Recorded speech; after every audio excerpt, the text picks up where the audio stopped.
Sekarang kita akan melihat saudara, apa arti kata pelayanan. Kalau hari ini kita buka, maka saudara akan menemukan ternyata begitu banyak orang yang salah dengan arti kata pelayanan. Saya akan mulai dengan pernyataan Tuhan Yesus. Saya nggak usah bacakan ayatnya, semua kita pasti tahu. Yesus pernah berkata begini, "Aku datang bukan untuk teruskan dilayani, melainkan untuk melayani." Saudara percaya ini firman Tuhan? Seperti itu saya tanya lagi, karena kenyataannya banyak hamba Tuhan baca firman Tuhan tapi nggak percaya. Nah buktinya tadi Lukas 12, kita tahu itu firman Tuhan, tapi kenapa kita nggak percaya? Kalau kerajaan sudah diberikan kepada kita, kita tahu Yohanes 14 ayat 12, kita melakukan yang lebih besar dari yang Yesus lakukan. Kenapa prakteknya tidak? Berarti kita belum percaya. Sama dengan firman ini, kita hafal malah, "Aku datang bukan untuk dilayani, melainkan melayani." Tapi mengapa kita sibuk melayani dia? Padahal dia sudah minta dari awal, "Jangan layani aku." Nah, bingung gak sekarang? Ayo mikir baik-baik. Doa bukan pelayanan, Pak. Itu kewajiban. Ini saya bedakan. Saya percaya kalau kita tidak berdoa asal melayani Tuhan dengan benar, itu berkenan kepada Tuhan. Nah, bingung lagi? Jangan bingung, ada ayatnya. Kalau begitu, apa arti melayani Tuhan? Padahal beratus-ratus tahun gereja selalu menggunakan kata melayani Tuhan. Bahkan kita sebagai gembala-gembala, kalau saudara jemaat 3 bulan rajin datang, pasti kita dekati. Apa saudara nggak mau melayani? Tuhan butuh saudara untuk melayani. Apa itu pelayanan? Ya bisa pujian, bisa doa, bisa ngatur kursi. Maaf saudara, itu bukan pelayanan, itu tugas dan kewajiban kita. Lalu mengapa gereja bisa menggunakan kata pelayanan, melayani Tuhan? Sama seperti yang saya uraikan sebelumnya, bahwa menjadi hamba Tuhan itu boleh bekerja. Hanya agama-agama yang pendeta-pendeta tidak boleh bekerja cari nafkah, sebab umatnya memberikan nafkah kepada mereka. Tapi Kristen tidak. Kisah Rasul 20 ayat 33 sampai 35, 2 Tesalonika 3:6 sampai 13, kita sudah lihat semuanya itu harus bekerja hamba Tuhan. Maka itu konsep agama masuk ke dalam kekristenan. Seperti melayani Tuhan juga.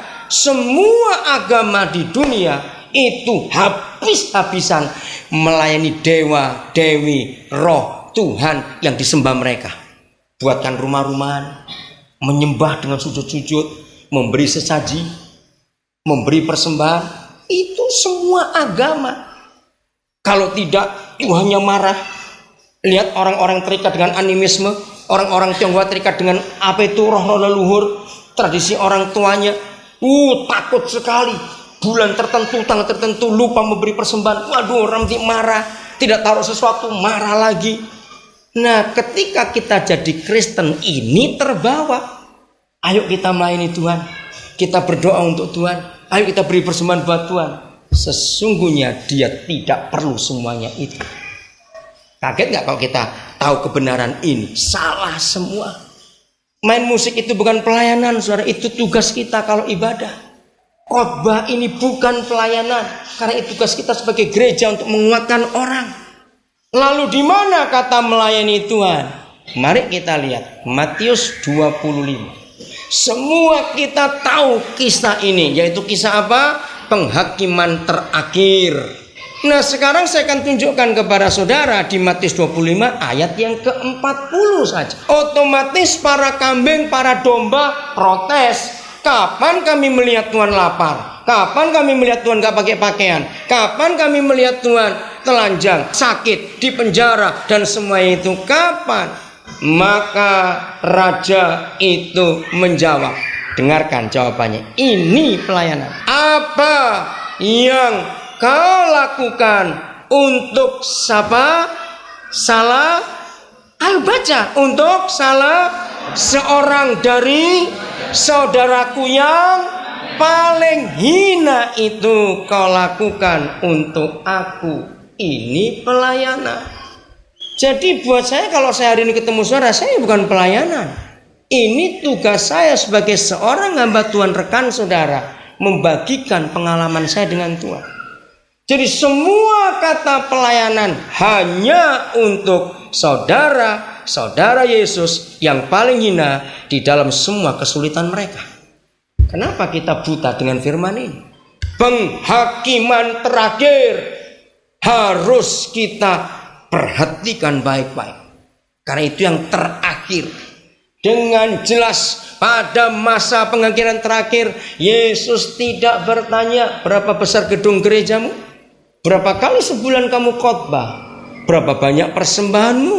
Berapa jam kamu berdoa? Tidak ada pertanyaan itu dalam penghakiman terakhir. Yang ditanya oleh raja kepada gereja adalah, apa yang telah kau buat untuk salah seorang saudaraku yang paling hina itu?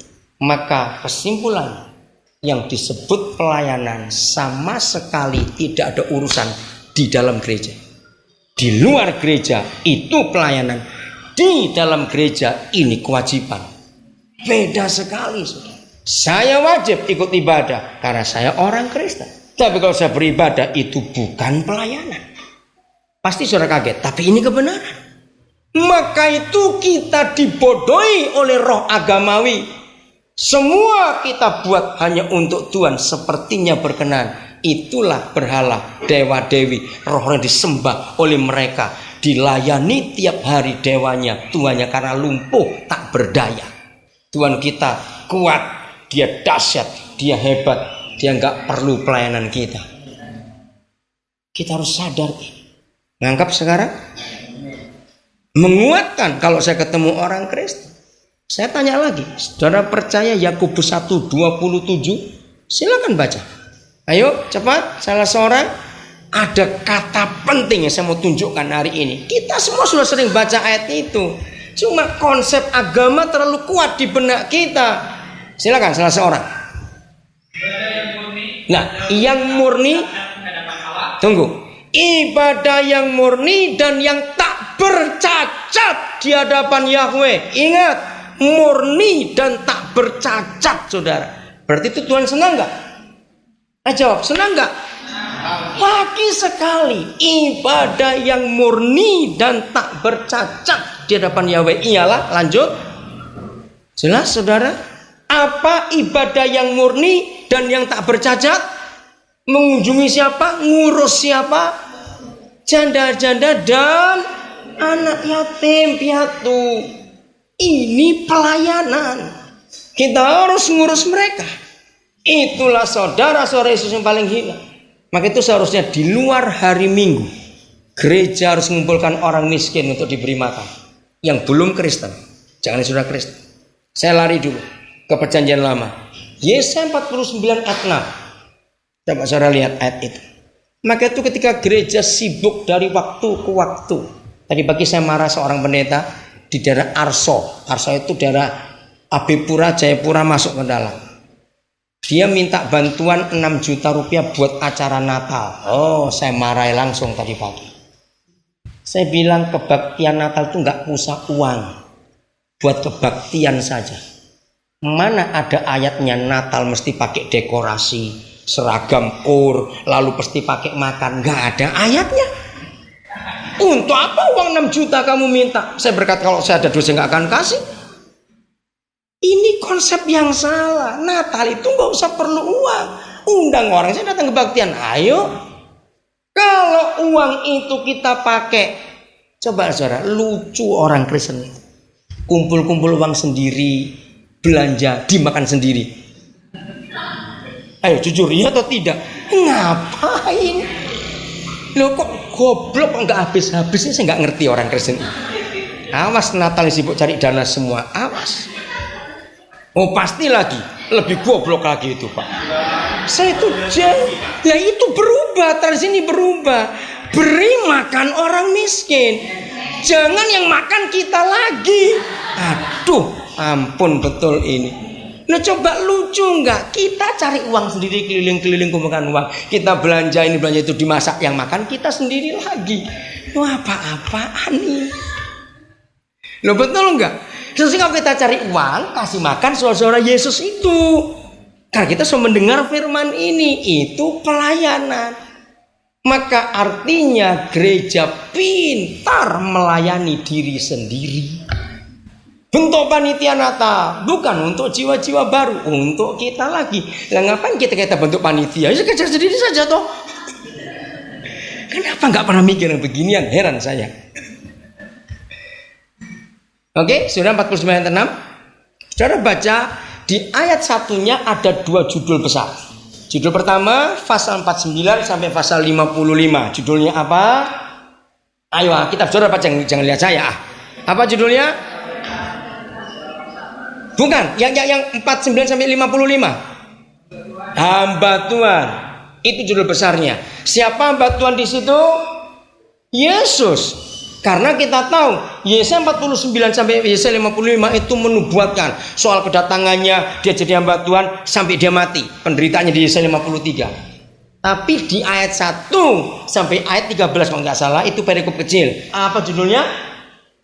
Hamba Tuhan sebagai terang bagi bangsa-bangsa. Berarti Papa bicara tentang Tuhan Yesus. Nah, 800 tahun sebelum Yesus itulah waktu hidup Yesaya. 49 Pak. 49. Lihat itu judulnya. 800 tahun sebelum Yesus lahir, Yesaya sudah bernubuat. Berarti 800 tahun sebelum dia datang, surga sudah memberi peringatan keras. Itu ayat 6. Saya akan baca pakai terjemah bebas. Begini. Yesus, awas kamu. Kalau kamu datang ke dunia, tapi pelayananmu hanya untuk menegakkan suku-suku Yakub dan orang-orang Israel yang masih terpelihara. Catat baik-baik kata itu. Ada kata itu? Ada kitab saudara? Saya sangat hafal bagian-bagiannya. Saya ulangi. Yesus, saya pakai terjemah bebas. Kalau kamu datang ke dunia nanti, ini 800 tahun belum datang. Ternyata pelayananmu hanya untuk mengembalikan suku-suku Yakub dan menegakkan suku-suku Israel yang masih terpelihara. Bayangkan, suku-suku Yakub yang ditegakkan sudah aman, orang Israel sudah aman, diurus lagi. Maka bagiku pelayananmu terlalu sedikit, pekerjaanmu kecil. Nah, 2 kalimat bagian terakhir. Mari kita baca sama-sama. 1, 2. Saya ganti kata sebab bukan tetapi. Sebab lebih jelas seperti tetapi. 1, 2, 3. Sebab. Nah, ayo yang kuat. Ulangi. Nah, kok saudara? Ulangi lagi. Semua. Ulangi. 1, 2, 3. Sebab. Iya kan?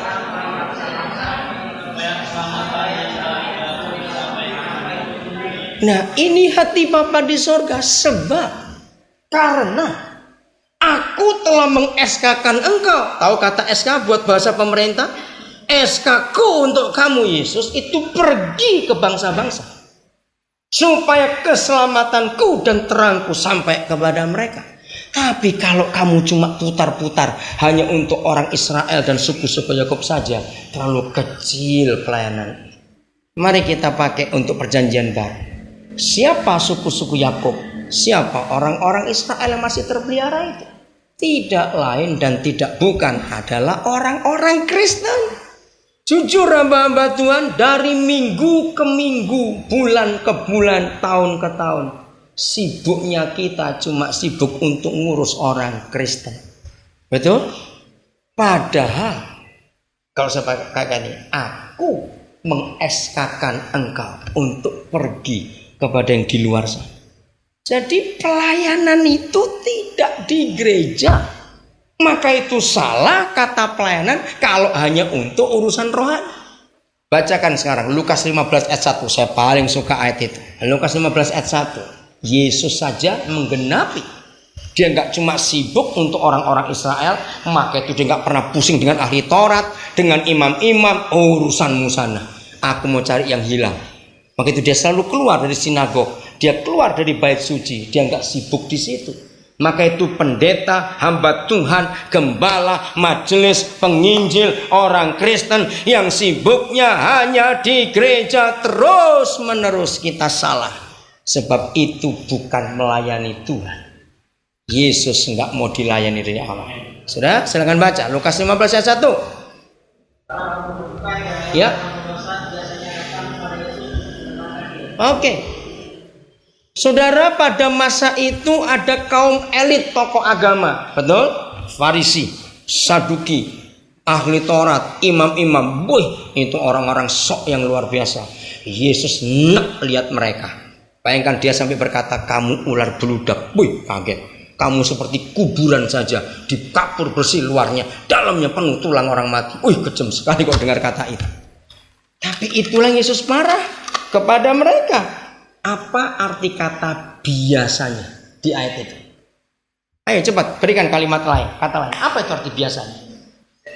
Sering dilakukan, seperti apa? Sudah mengakar. Itu yang dikerjakan tiap hari. Siapa yang biasa mendengar dia ngajar? Justru kelompok yang dibuang oleh kaum elit agama itu. Bukankah orang-orang berdosa itu golongan para pezina, pembunuh, dan orang-orang pemungut cukai? Mereka ini dibenci oleh orang Farisi ahli Taurat, ya atau tidak? Justru yang dibenci oleh agamawi yang diterima oleh Tuhan Yesus, yang biasanya mendengar Yesus ngajar, justru bukan orang Yahudi yang baik-baik. Maka itu pengkhotbah.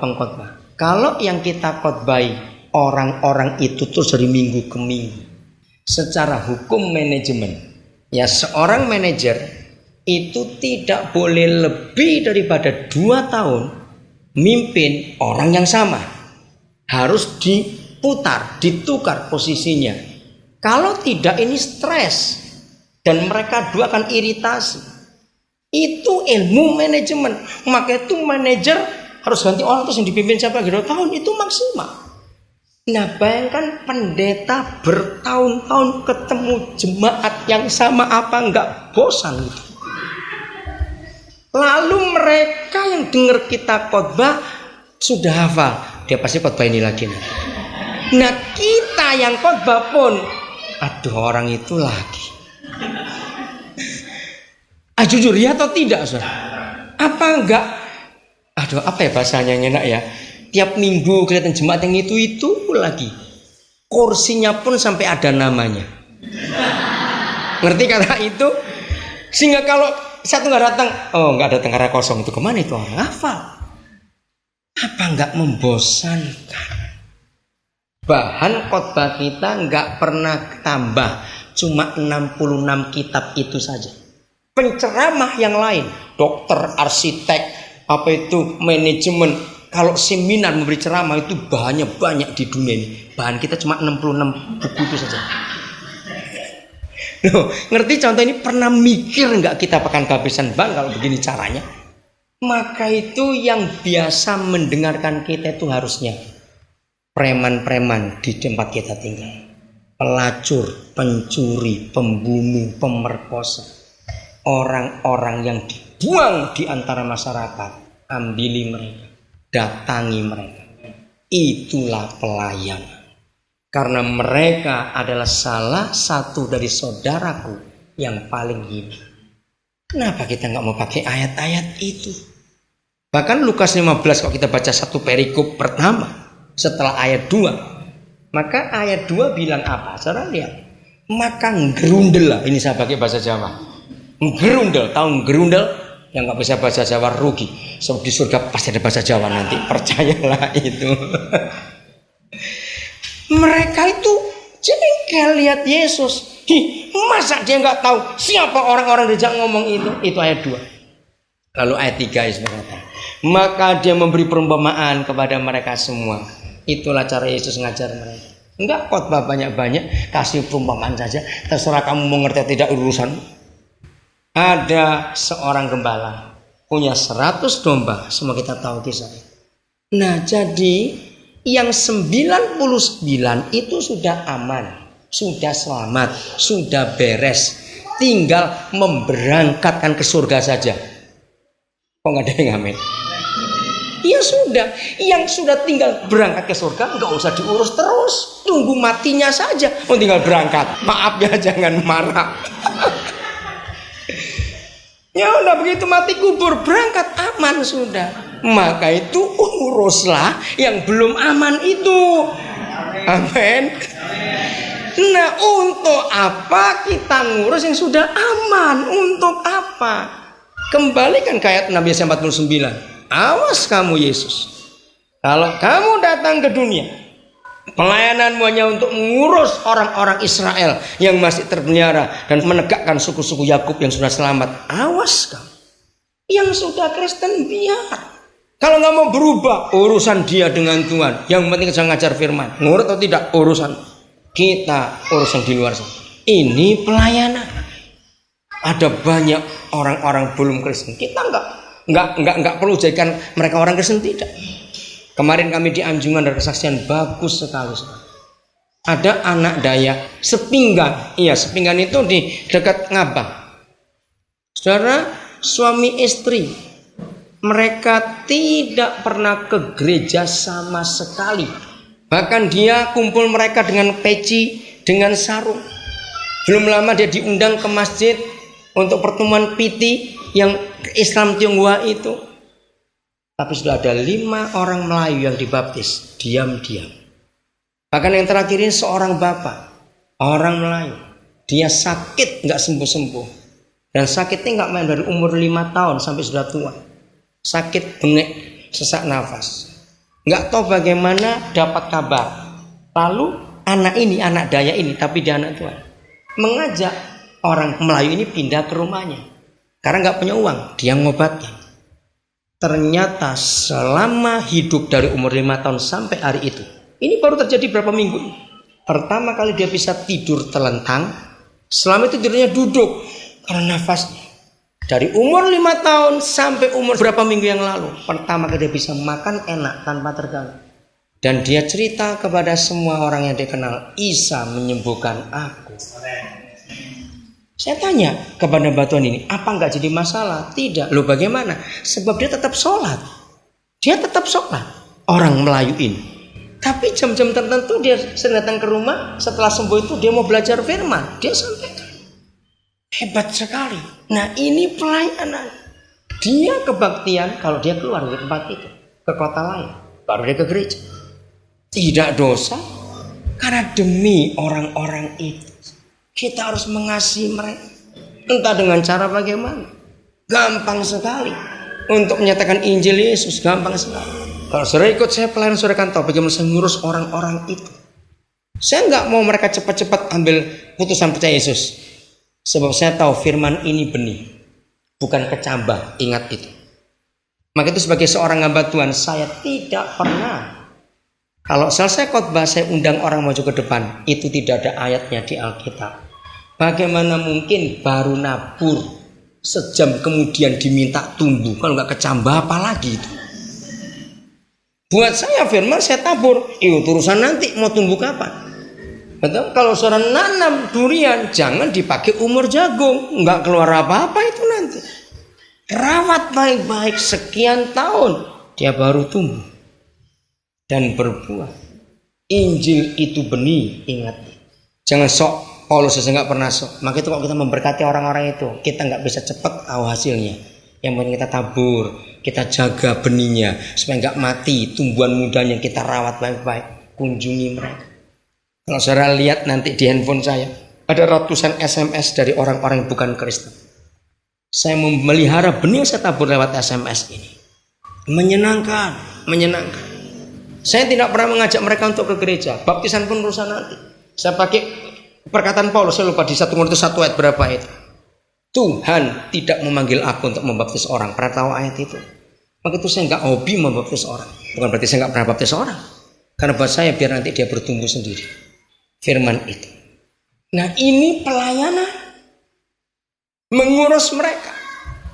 Kembali sekarang ke Yakobus 1:27. Janda dan yatim piatu. Saudara zaman sekarang gila saudara. Jauh lebih banyak janda zaman ini daripada zaman perang dunia kedua yang lalu. Betul? Kenapa? Karena free sex, karena seks bebas. Saya akhir-akhir ini melihat saudara peternakan manusia di mana-mana. Tahu kata peternakan manusia? Saya mau tunjukkan ini kepada saudara. Kejam setan itu. Lihat di sekitar kita. 1 ibu, 3 anak, 3 bapaknya. Iya atau tidak? Lihat sekitar kita. Bukankah ini peternakan manusia? Asal kawin, asal beranak saja. Mengerikan sekali keadaan ini. Tahun 78 saya dapat kewahyuan ini. Maka itu sampai hari ini pelayanan saya. Kalau Tuhan suruh saya keliling kemana, saya ketemu banyak anak yatim piatu. Saya akan punguti mereka. Karena ini perintah. Jadi jemaat saya sekarang ini paling besar adalah anak-anak yatim. Anak-anak yatim piatu. Yang paling besar jemaat yang saya bina sampai hari ini. Karena saya memegang ayat itu. Saya bersyukur kepada Tuhan. Banyak orang minta saya untuk buka gereja. Saya bilang tidak. Saya tahu di bagian mana panggilan Tuhan atas hidup saya. Saya tahu. Mari kita buka Ratapan pasal 4. Saya pernah bicara beberapa bulan yang lalu, tahun yang lalu. Kita lihat ayat ini, saudara. Menyedihkan. Ratapan 4 dan Ratapan 5. Maaf, saya baca dulu Ratapan 5-nya. Ya. Namanya aja kitab yang paling jelek. Ratapan. Meratap betul. Ayat yang ketiga. Ini satu paket. Pasal 4 dan pasal 5 itu satu paket kitab Ratapan ini. Dan kita harus melihatnya sebagai satu kebenaran. Saya akan lompat-lompat membacanya. Sudah Ratapan 5 ayat 3. Kami menjadi apa? Anak yatim tak punya bapak. Dan ibu kami seperti janda. Nah, kata ini yang membuat saya cari kebenaran ini. Mengapa Tuhan berkata janda kok pakai seperti? Berarti kan janda main-main namanya. Janda apa ini? Saya bingung. Ya. Kalau janda itu harus janda. Kenapa ada kata seperti? Dan inilah keadaan zaman kita. Ada begitu banyak janda, tapi bukan janda. Nah, kok bisa? Maaf, kita harus lihat sosial kita sekarang. Disebut janda, memang nggak punya suami, kan janda bukan? Apalagi sudah punya anak, nggak ada suami, lebih jelas kalau dia janda. Tapi disebut janda juga bukan janda, karena nggak pernah menikah. Ngerti kesimpulan ini? Itulah seperti janda. Begitu banyak sekarang orang yang seperti janda. Karena tidak menikah, tapi punya anak, tapi tidak punya suami. Kami jadi anak yatim, tak punya bapak. 7. Ini kita harus hentikan, saudara. Maka itu saya katakan tadi, perang dunia kedua banyak janda dan anak yatim. Itu fakta, karena suami-suami mereka kalah perang, mati di medan perang. Sehingga anak-anak jadi anak yatim. Tapi zaman sekarang ini kejadiannya. Bapak-bapak kami berbuat dosa. Mereka tidak ada lagi. Lihat hancurnya dunia. Dan kami yang menanggung kedurjanaan mereka. Bukankah ini bentuk peternakan manusia? Laki-laki, suami-suami, urusan dinas, pergi kemana-kemana, beranak di mana-mana kayak babi, kayak kucing saja orang-orang ini. Betul tidak? Jawab pertanyaannya. Hanya asal nge-seks kemana-mana. Tinggalkan anak dan gak jelas siapa bapaknya. Inilah generasi kita. Maka itu kalau gereja mau terbuka lewat Yakobus 1 ayat 9. Gereja gak perlu kekurangan jemaat. Anak-anak ini ada banyak di terminal dan di pasar-pasar. Katakan amin. Betul? Mereka ada di pasar, di terminal. Mereka gak pernah bisa pulang. Mau pulang kemana? Mereka cuma dilahirkan terus ditinggal begitu saja. Aduh saudara, ini jahat sekali. Mengerikan zaman ini. Maka itu kita harus menyadari keadaan ini. Pasal 4-nya dulu. Nanti kita kembali lagi ke pasal 5. Tuhan tolong kami. Pasal 4. Saya akan baca ayat yang ke-3. Saya mau tunjukkan dulu begini saudara. Serigala itu binatang kejam, buas, dan sadis. Singa, harimau itu binatang buas, tapi tidak kejam dan tidak sadis. Apa bedanya? Singa, harimau Ular itu kalau mendapat mangsa langsung mati. Betul? Maka itu singa, harimau selalu leher jadi binatang itu mati langsung. Kalau serigala tidak. Begitu dapat nggak langsung dimatikan, disiksa dulu, dibanting-banting dulu, dilempar-lempar dulu. Sadis, kejam binatang. Tapi 2700 tahun yang lalu kira-kira, Yeremia itu 700 tahun sebelum Yesus, Tuhan marah kepada Israel dan kepada gereja tentunya, sehingga dia membandingkan antara manusia akhir zaman dengan serigala. Ini ngeri sekali. Kalau sampai Tuhan membandingkan antara manusia lebih sadis dan kejam daripada serigala, berarti generasi kita harus segera diakhiri. Mengerikan. Lihat ayat ini. Serigala pun memberikan teteknya dan menyusui anak-anaknya. Tetapi putri bangsaku telah menjadi kejam seperti burung unta di padang pasir. Dari antara anak-anak yang kami asuh jadi anak kami sekarang, dan kami urus pernikahannya, terakhir ini sudah ada 6 anak yang dibuang orang tuanya sejak bayi. Dari 6 anak itu 3 sudah menikah, 3 yang belum. Dan saya urus mereka kok. Yang menikah, yang terakhir ketiga dari 6 anak yang gak jelas siapa orang tuanya, tanggal 11 November yang lalu dapat seorang sarjana dari keluarga Sianipar. Saudara, luar biasa, saya kagum. Ketika saya dapat dia, saya baca dulu rapotnya. Rapot SD, SMP, SMA, tanpa tanggal lahir, kota, beda semua tahunnya. Loh, kamu itu bagaimana? Dia cerita, katanya, seingat saya itu diasuh oleh 10 keluarga sejak saya bayi. Bayangkan, nggak tahu sampai hari ini siapa orang tuanya.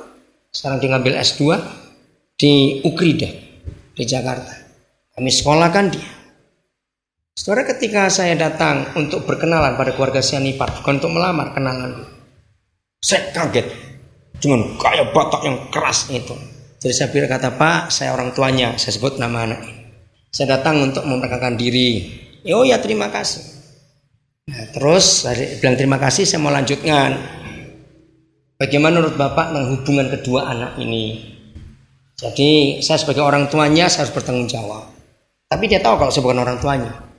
Dan kasar dia berkata, kalau Bapak tanya, Pak Pendeta tanya, saya setuju atau tidak? Saya tidak setuju anak saya dapat anak Bapak. Wah, kaget. Tapi kalau anak saya mau, itu urusan dia. Sebab bagi orang Batak, anak perempuan ikut suaminya, anak laki ikut bapaknya. Oke, saya minta maaf kalau Bapak begitu.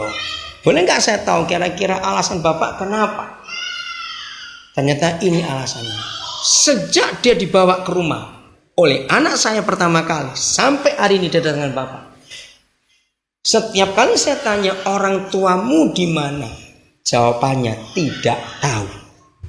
Saya nggak bisa terima ada anak buang orang tuanya kayak begini. Wih, sambil marah begitu. Oh, ini alasannya. Saya biarkan dia, akhirnya anak saya dikulai habis. Waduh, saya lihat kasihan betul mukanya. Saya bilang mau apa lagi, sudah biarin itu. Setelah ngomong panjang lebar, baru saya ceritakan, Pak, ini bukan anak kami yang pertama yang berstatus seperti ini. Saya ceritakan ke 6 anak dan sekian ratus anak lagi yang jadi yatim karena kasus-kasus ini. Saudara, waktu pernikahan mereka, saya baru tahu kalau Pak Sianipar ini pejabat. Jadi waktu saya melamar, datang ke udahnya, bukan ke bapaknya. Dan waktu pernikahan, ada mantan hakim, mantan jaksa, ada pejabat ini, orang-orang besar. Waktu saya khotbah di pernikahan itu, selesai itu saya didatangi oleh orang-orang hebat itu. Jadi Bapak nggak punya anak kandung tapi ngurus banyak anak-anak seperti itu. Itulah jemaat saya sampai hari ini. Bukan orang-orang yang tertentu, tapi orang-orang terbuang ini. Saudara lihat ayat ini digenapi. Enggak usah jauh-jauh, lihat Entekong, lihat Jagoy Bambang, lihat semua perbatasan di wilayah Kalimantan Barat. Ada apa? Jual beli manusia. Tahu kata itu? Trafficking, tahu kata itu? Kenapa sampai ada orang jual orang jual bayi gara-gara ayat ini? Serigala saja yang sesadis, sekejam, sebuas itu nggak pernah buang anaknya. tapi manusia kejam. Bagaimana seorang ibu akan sayang anak yang dilahirkannya kalau bapaknya anak itu melarikan diri? Otomatis si ibu berkata, kenapa kamu di sini? Bapakmu aja nggak bertanggung jawab. Kalau mereka nggak mati karena gugur kamu sudah untung masih hidup selamat jadi manusia. Ngerti kata-kata ini? Serigala saja mau memberi teteknya untuk meneteki anaknya. Tapi putri bangsaku sudah kejam. Menyedihkan. Saudara, kita dengar tiap hari di berita. Bayi mati di kali, di WC umum, di tempat sampah, dimasukkan kardus. Betul? Bukankah ini penggenapan ayat ini? Nah, gembala-gembala itulah yang dikasih Yesus. Rawat mereka, ambil mereka. Katakan amin. Rawat mereka, ambil mereka. Mereka menjadi orang-orang hebat. Saudara, sudah 20 tahun lebih saya ngurus mereka ini. Maka itu investasi saya tidak pernah nyimpan tabungan uang di bank. Tidak. Suatu kejahatan buat saya kalau uang itu saya diamkan di bank hanya untuk makan deposito saja. Sejak tahun 81 itu pertama kali saya ngurusi anak-anak terbuang ini. Sampai hari ini saudara, sudah sekian ratus, saya nggak tahu berapa jumlah. Saya lebih baik simpan tabungan saya dalam investasi ke orang daripada ke nganggur di bank. Sekarang mereka jadi orang-orang hebat. Bayangkan. Dari persembahan kami kumpulkan sebagai hamba Tuhan, kami sekolahkan mereka, kami pintarkan mereka. Maka itu kami punya anak-anak hebat sekarang, dan mereka sayang kami dan mereka mengasihi kami sungguh-sungguh. Karena saya tahu investasi yang terbaik adalah untuk mereka. Saya anjurkan saudara jangan simpan uang di bank, akan habis. Berapa sih bunga? Kecil kok. Tapi kalau kita investasikan ke orang, mereka akan jadi orang hebat dan mereka akan ingat kita nanti. Inilah bukti daripada kasih Tuhan yang luar biasa. Pikirkan itu. Saya teruskan. Ayat yang keempat. Mari kita cari anak-anak seperti ini, saudara. Lidah bayi melekat pada langit-langit karena haus. Berkali-kali saya menemukan bayi sudah kehabisan tenaga. Sudah lapar, kehausan. Tapi nangis. Saya sudah menggenapi ayat ini, saya lihat. Ketika saya dengar suara nangis, tapi karena sudah kering, saudara. Cuma buka mulut sedikit, lidah mereka betul melekat pada langit. Saya sudah lihat ini berapa kali. Kata haus buat saya nggak cuma haus air susu. Mereka haus kasih sayang. Amin. Mereka haus perhatian. Kalau gereja mau keluar sebentar, cari orang-orang ini. Enggak lama kita akan dapat banyak di luar sana. Di kebun-kebun banyak yang dibuang anak-anak. Saudara dengar berita minggu yang lalu di daerah Bogor, Depok, ada orang gila bakar bayi yang dimakan sampai ibu presiden turun tangan. Ngeri saya lihat itu. Aduh. Ternyata ini orang gila diperkosa orang. Dia hamil nggak ditolong. Lihat seonggok daging dikira makanan, dibakar itu bayi. Terus dimakan. Ketika ditemukan orang masih sisa. Aduh, bayangkan. Ini terjadi. Maka itu ketika pendeta berkelahi hanya karena rebutan jemaat. Gobloknya pendeta itu gak lihat yang di luar sana masih banyak orang perlu kita urus. Maaf saya berkata. Untuk apa kita berkelahi berebutan jemaat? Mereka ini masih banyak. Memang saya harus berkata. Kalau kita melayani mereka gak ada kolektornya pasti. Tapi ingat pakai Kisah Rasul 20 ayat 33. Kita memberi dan menolong kelemahan mereka. Amen. Percayalah itu. Mereka haus. Saya sudah menganjurkan kepada banyak keluarga-keluarga yang kaya, yang anak sudah mapan. Saya bilang cari anak lain lagi. Kelilingkan. Ambilin mereka. Toh rumahmu besar. Untuk apa rumah besar itu kalau nggak isi orang? Saudara, ini pelayanan akhir zaman, katakan amin. Betul? Ini baru sebagian ayat, belum semuanya. Saudara terbuka sekarang, makin sadar apa itu arti kata melayani. Lagi sekali saya katakan, mereka tidak akan selamat, tidak akan kenyang, hanya karena gereja sembahyang, khotbah, nyanyi, khotbah, sembahyang? Jawab ya atau tidak? Apakah karena kita sembahyang, karena kita khotbah, kita nyanyi, latihan musik, lalu mereka selamat? Tidak. Tinggalkan kesibukan gereja yang rutinitas itu tadi. Lebih berbahagia kalau kita menyantuni suara-suara Yesus yang paling hina itu tadi. Waktu kita pakai banyak untuk menolong mereka yang doa suruh orang lain. Nah, ini hamba Tuhan yang melayani saudara yang paling hina itu tadi. Kalau bos nggak bisa melayani yang paling hina, karena bos maunya dilayani. Nanti bulan Januari saya akan melamar anak orang kaya di Makassar. Dapat anak saya, tadinya namanya Nanang, yaitu Islam. Saudara, ketika dia masih bayi, ditinggal di rumah sakit Biak. Dokter Ansor itu kepala rumah sakit Biak waktu anak ini lahir. Enggak tahu bagaimana, tidak tercatat siapa orang tua anak ini. Ditinggal aja setelah melahirkan. Akhirnya enggak ada yang ngambil, ya sudah diadopsi oleh Dokter Ansor. Di keluarga Dokter Ansor punya pembantu orang Biak, Kristen. Nah, anak ini tidurnya dengan pembantu ini, karena bukan anak kandung. 6 SD anak ini baru sadar kalau aku bukan anak mereka. Kenapa aku tidurnya sama tante? Di situ dia mulai nakal. SMP kelas 1 dia keluar rumah, nakal sudah kelewatan, nggak sanggup berteransfer. Satu SMA kembali lagi, diterima lagi, tapi cuma berapa waktu dia lari lagi, karena dia cari jati diri. Kenapa aku begini? Lulus SMA, dia ketemu saya.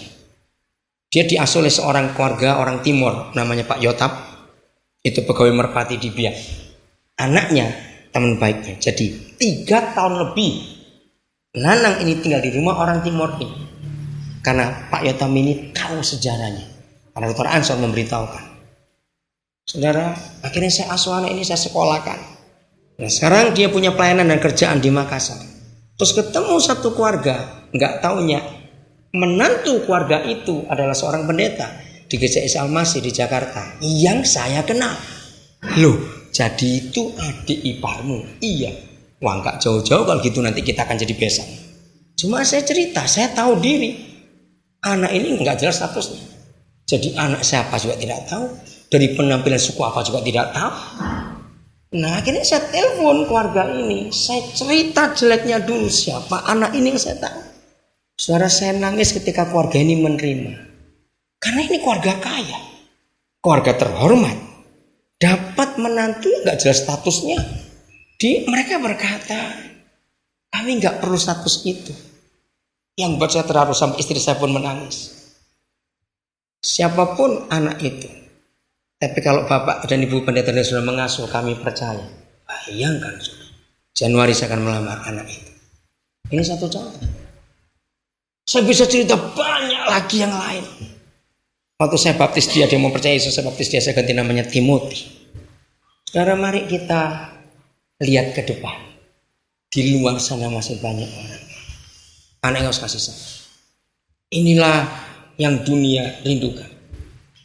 Sekarang ada satu anak saya lagi di Lombok sekarang ini. Pelayanannya bagus untuk anak-anak. Satu keluarga namanya Wenas di Jakarta. Saudara, pagi-pagi mereka jogging di Monas. Sepi. Tiba-tiba Bu Wenas ini dengar suara tangis bayi. Naluri keibuannya kuat sekali. Dia berhenti. Bu Wenas tanya, kenapa? Aku dengar ada bayi nangis. Mana, tidak ada orang di sini. Nah, itulah bapak dari logikanya jalan, nggak ada orang. Karena kalau ada bayi pasti ada orang tuanya dong. Jogging, dengar lagi. Enggak, ini ada. Akhirnya Pak Wenas harus berhenti juga, memaksa pendengarannya. Karena itu bedanya naluri laki dan naluri perempuan. Setelah dia paksa, betul ada suara bayi, tapi di mana? Akhirnya mereka dua cari sumber suara. Ternyata di tong sampah bayi ini dimakan semut. Diambil dibawa kantor polisi. Selama seminggu diumumkan. Akhirnya tidak ada yang mengakui. Maka polisi membuat surat. Terserah Bapak Ibu Wenas mau diambil atau tidak. Dengan cerita diambil, dititipkan sebuah panti asuhan di daerah Denpasar, Bali. Nah, saya ketemu anak ini di panti asuhan itu. Begitu saya lihat dia Roh Kudus bicara sesuatu. Terus saya tanya pengasuhnya semuanya. Baik, kalau gitu saya ambil anak ini. Saya sekolahkan dia, saya arahkan dia. So, ini satu contoh. Dia nggak tahu siapa orang tuanya yang ada di tong sampah. Bisa ngerti contoh-contoh ini? Mereka berharga di mata Tuhan. Mereka juga sebuah nyawa yang di dalamnya ada investasi kerajaan surga. Yang kita harus urus mereka. Maka itu tidak salah kalau Yakobus 1:27 mengatakan ibadah yang murni, kata murni itu penting, dan yang berkenan. Bukan buat kebaktian minggu justru, tapi nengok, mengunjungi, ngurus mereka, para janda dan anak yatim. Itu perintah, saudara. Ayo, jangan berkata aku nggak punya uang. Tuhan akan kasih uang, percayalah itu. Kami nggak punya uang, tapi Tuhan membuktikan bahwa mereka itu milik Tuhan. Dan Tuhan bertanggung jawab untuk mereka. Itu ayo kita paksakan diri kita membuka diri. Masih ayat 4. Kanak-kanak meminta roti, tapi tak seorang pun yang memberi. Baik roti untuk makanan jasmaninya, baik roti kasih sayang mereka nggak dapat itu.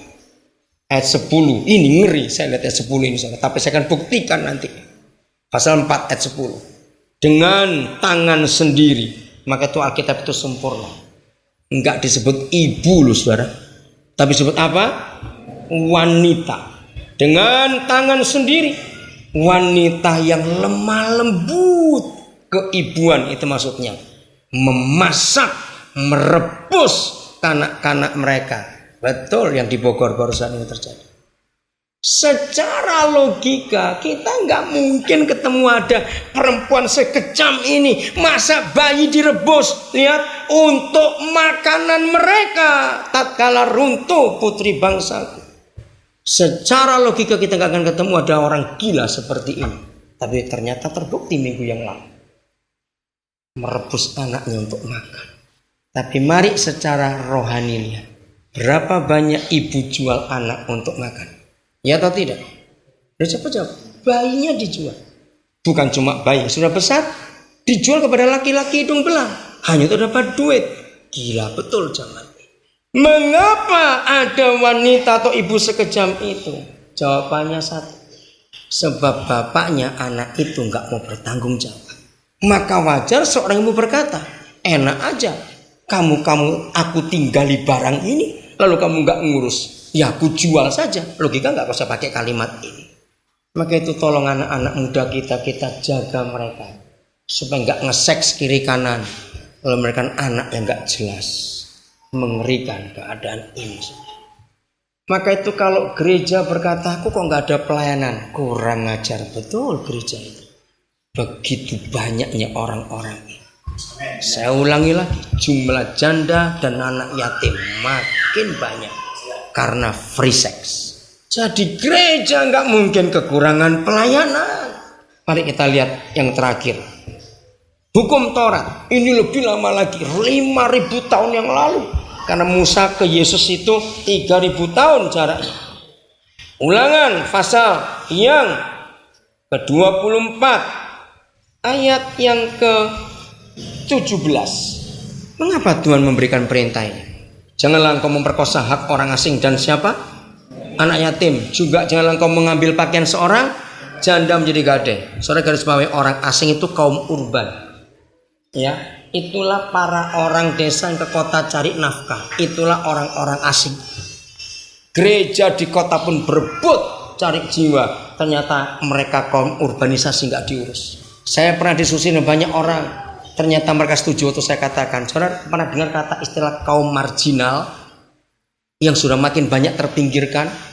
Itulah orang-orang kecil, pelacur-pelacur. Itu orang asing. Sebab mereka nggak akan jadi pelacur di kotanya sendiri. Tidak mungkin. Ternyata ribuan tahun lalu Papa sudah suruh gereja ngurus orang-orang ini. Ayat 19 sudah. Sampai 22, lihat ayat ini. Apabila engkau menuai di ladangmu, lalu terlupa seberkas di ladang, maka janganlah engkau kembali untuk mengambilnya. Itulah bagian siapa? Orang asing. Siapa lagi? Anak yatim dan janda. Coba bayangkan hati Papa kita ribuan tahun yang lalu. Urus orang-orang ini. Maka itu gereja jangan sibuk hanya untuk fasilitas yang lain. Buat orang Kristen saja. Gereja harus bangun fasilitas buat orang-orang ini. Amin. tidak harus buka panti asuhan. Tidak. Saya tidak pernah setuju buka panti asuhan, saudara. Karena saya pernah membuktikan dengan adanya buka panti asuhan, orang gila itu makin banyak asal beranak. Oh, titipan aja dari panti asuhan. Itu saya nggak suka. Maka itu anak-anak itu kami terima di rumah kami. Sekian lama tinggal dengan kami urus, kami sekolahkan, sudah dewasa kami keluarkan, kami ganti anak yang lain lagi, terus begitu. Maka itu bersyukur kepada Tuhan, Tuhan beri saya seorang istri yang penuh pengertian mau ngurus anak-anak itu. Kami tidak punya anak kandung, tapi Tuhan berikan kami anak-anak yang hebat. Supaya Yahweh Tuhanmu memberkati engkau dalam segala pekerjaan. Ayat 20. Apabila engkau memetik hasil pohon zaitunmu dengan memukul-mukulnya, janganlah engkau memeriksa dandanya sekali lagi. Itulah bagian orang asing, anak yatim dan janda. Apabila engkau mengumpulkan hasil kebun anggurmu, janganlah engkau mengadakan pemetingan sekali lagi. Itulah bagian orang asing, anak yatim dan janda. Tidak ada hukum sesempurna hukum Taurat, katakan amin. Bangsa, agama, kelompok apa saja, tidak ada yang seperti Taurat dalam hukum. Saudara masih ingat zaman Rut? Hukum yang dipakai oleh orang-orang kaya, kalau panen semua pegawainya jangan pegang kuat-kuat. Betul panenan itu? Tahu? Supaya apa? Kalau pegang longgar-longgar supaya apa? Jatuh terus kan? Ada yang jatuh, dan itu bagian siapa? Orang-orang. Begitu sempurna hukum kasih ini. Tapi bodohnya gereja. Apa yang kita mau rapatkan tiap bulan? Yang kita ini sudah di depan mata mau rapat terus? Mengerti seorang saudara? Mengapa Papa mengulangi sampai 3 kali? Untuk mereka yang sama, antara panen zaitun, panen gandum, panen anggur, panen zaitun. Itu 3 makanan penting orang Yahudi. Dan itu keperluan yang utama untuk orang-orang pada zaman itu. Minyak, gandum, dan anggur. Jadi orang-orang yang kaya harus mengingat mereka. Kalau panen, sisakan. Jangan dihabisin semua. Dan ingat, orang asing, anak yatim dan janda itu tidak harus orang Israel atau orang Kristen. Katakan amin. Semua mereka punya hak. Bahkan perpuluhan hamba-hamba Tuhan tidak 100% untuk kita. Lihat Ulangan 26 ayat 12. Perpuluhan pun untuk mereka. Kita nggak boleh ambil semua. Jangan berkata untuk kami aja kurang. Awas kalau berkata begitu. Ingat ayat ini. Silakan semua lihat. Ulangan 26 ayat 12. Memang kita perlu, tapi ada jatahnya. Justru perpuluhan dibagi untuk 4 kelompok orang. Sudah dapat? Memang kata tahun ketiga itu enggak harus 3 tahun sekali, artinya itu panen tertentu. 1 untuk siapa? Orang Lewi, jelas itu hamba Tuhan. 2 untuk siapa? Orang asing. 3 untuk siapa? Anak yatim. 4 untuk siapa? Janda. Berarti harus dibagi 25%, 25%. Baca kalimat berikut, sasaran perpuluhan. Supaya mereka terus dapat makan di tempatmu dan makan sampai kenyang. Ini yang saya kagum, Papa itu telitinya luar biasa. Masa urus makan aja didikte sampai kenyang. Jangan makan hanya buat kotor gigi, itu istilah orang Papua. Tahu arti kata makan buat kotor gigi? Makannya belepotan tapi gak kenyang. Kan cuma sedikit aja, cuma di gigi habis terus begitu. Papa minta beri makan sampai kenyang orang-orang itu. Kiranya Tuhan menolong kita untuk melakukan kehendak Tuhan ini dalam hidup kita. Karena itu kerinduannya. Sekarang kita akan melihat saudara, apa arti kata pelayanan. Kalau hari ini kita buka, maka saudara akan menemukan ternyata begitu banyak orang yang salah dengan arti kata pelayanan. Saya akan mulai dengan pernyataan Tuhan Yesus. Saya nggak usah bacakan ayatnya, semua kita pasti tahu. Yesus pernah berkata begini, Aku datang bukan untuk teruskan dilayani, melainkan untuk melayani. Saudara percaya ini firman Tuhan? Seperti itu saya tanya lagi. Karena kenyataannya banyak hamba Tuhan baca firman Tuhan tapi nggak percaya. Nah buktinya tadi Lukas 12 kita tahu itu firman Tuhan. Tapi kenapa kita nggak percaya? Kalau kerajaan sudah diberikan kepada kita. Kita tahu Yohanes 14 ayat 12. Kita melakukan yang lebih besar dari yang Yesus lakukan. Kenapa prakteknya tidak? Berarti kita belum percaya. Sama dengan firman ini. Kita hafal malah. Aku datang bukan untuk dilayani, melainkan melayani. Tapi mengapa kita sibuk melayani dia? Padahal dia sudah minta dari awal, jangan layani aku. Nah, bingung gak sekarang? Ayo mikir baik-baik. Doa bukan pelayanan, Pak. Itu kewajiban. Ini saya bedakan. Saya percaya kalau kita tidak berdoa asal melayani Tuhan dengan benar, itu berkenan kepada Tuhan. Nah, bingung lagi? Jangan bingung, ada ayatnya. Kalau begitu, apa arti melayani Tuhan? Padahal beratus-ratus tahun gereja selalu menggunakan kata melayani Tuhan. Bahkan kita sebagai gembala-gembala, kalau saudara jemaat 3 bulan rajin datang, pasti kita dekati. Apa saudara nggak mau melayani? Tuhan butuh saudara untuk melayani. Apa itu pelayanan? Ya bisa pujian, bisa doa, bisa ngatur kursi. Maaf saudara, itu bukan pelayanan. Itu tugas dan kewajiban kita. Lalu mengapa gereja bisa menggunakan kata pelayanan, melayani Tuhan?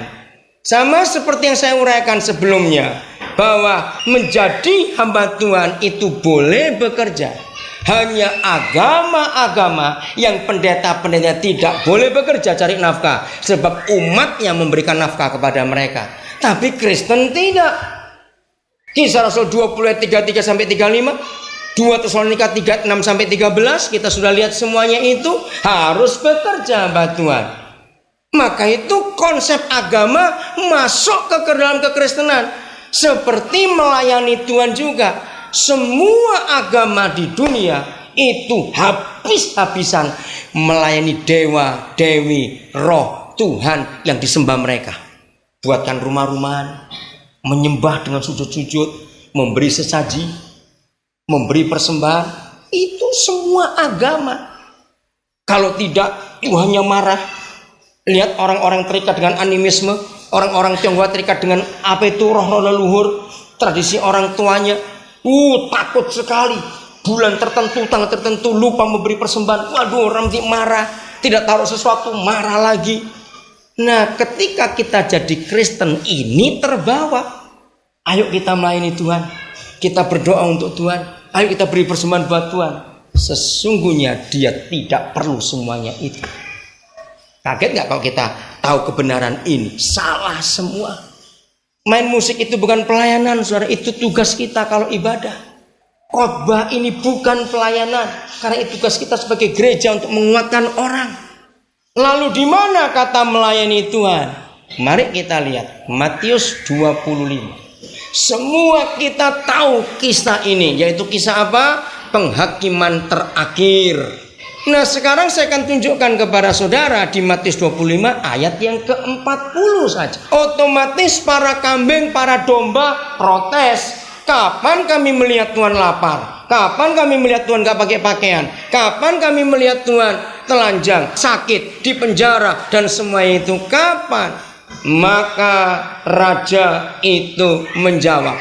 Dengarkan jawabannya. Ini pelayanan. Apa yang kau lakukan untuk siapa? Salah? Ayo baca. Untuk salah seorang dari saudaraku yang paling hina itu kau lakukan untuk aku. Ini pelayanan. Jadi buat saya, kalau saya hari ini ketemu saudara, saya bukan pelayanan. Ini tugas saya sebagai seorang hamba Tuhan, rekan saudara, membagikan pengalaman saya dengan Tuhan.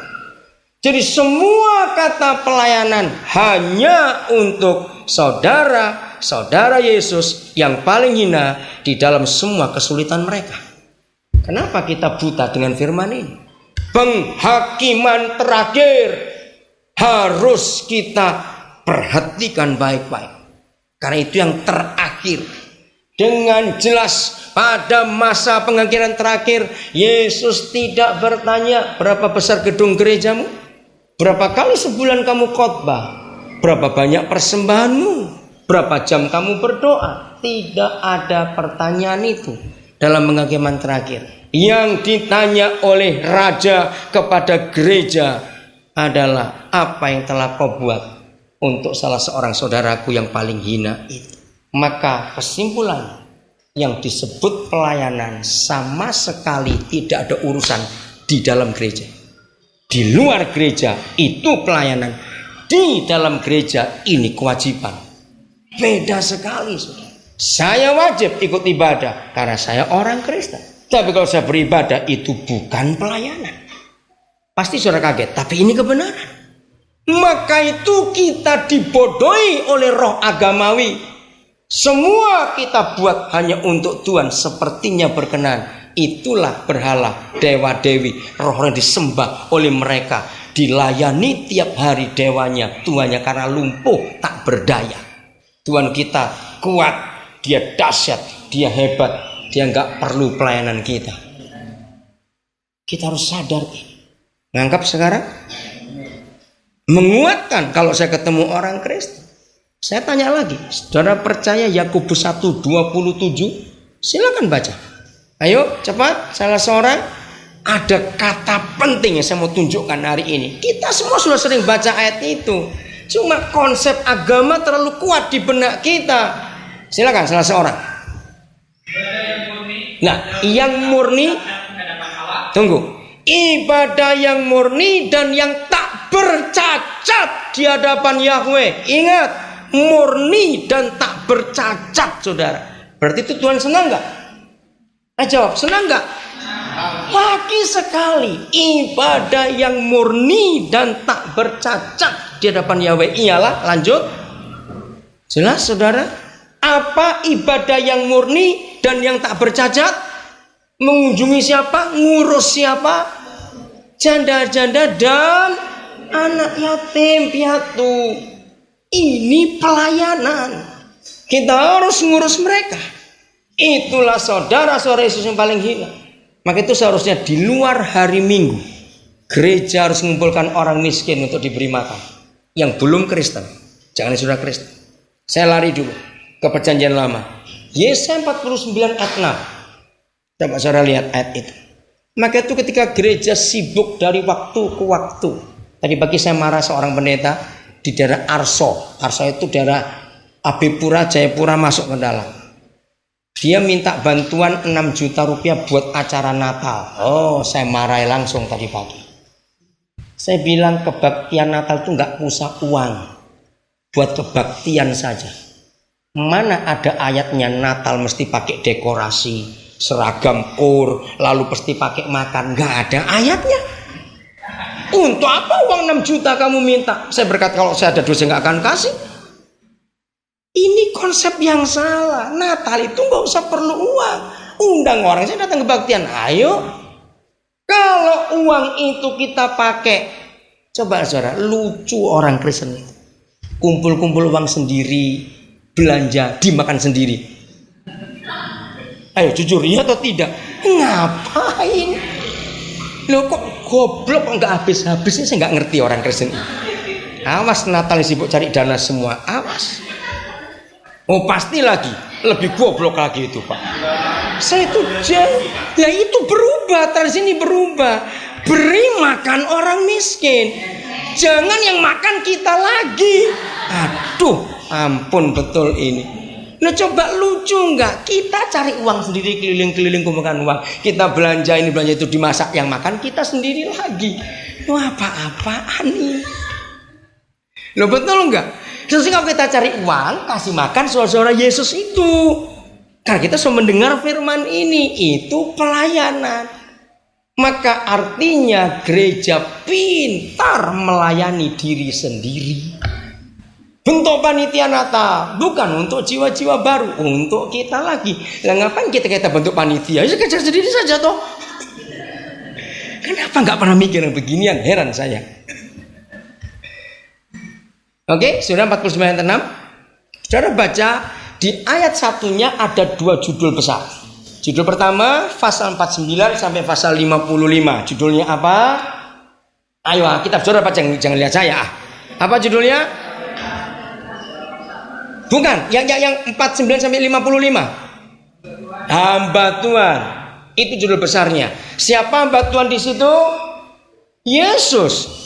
Karena kita tahu Yesaya 49 sampai Yesaya 55 itu menubuatkan soal kedatangannya dia jadi hamba Tuhan sampai dia mati. Penderitaannya di Yesaya 53. Tapi di ayat 1 sampai ayat 13 kalau nggak salah itu perikop kecil. Apa judulnya?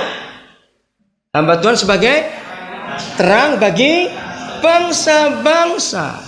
Berarti Papa bicara tentang Tuhan Yesus. Nah, 800 tahun sebelum Yesus itulah waktu hidup Yesaya. 49 Pak. 49. Lihat itu judulnya.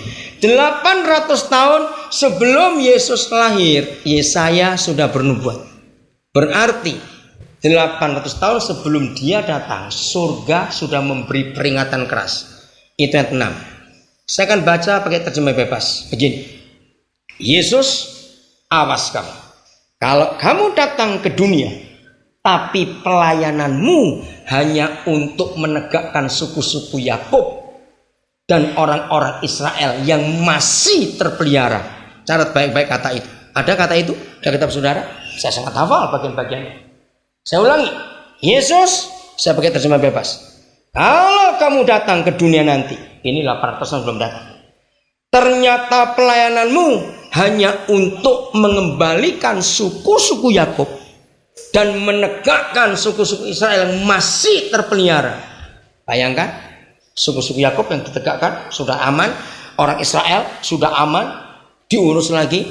Maka bagiku pelayananmu terlalu sedikit, pekerjaanmu kecil. Nah, 2 kalimat bagian terakhir. Mari kita baca sama-sama. 1, 2. Saya ganti kata sebab bukan tetapi. Sebab lebih jelas seperti tetapi. 1, 2, 3. Sebab. Nah, yang kuat. Ulangi. Nah, kok saudara?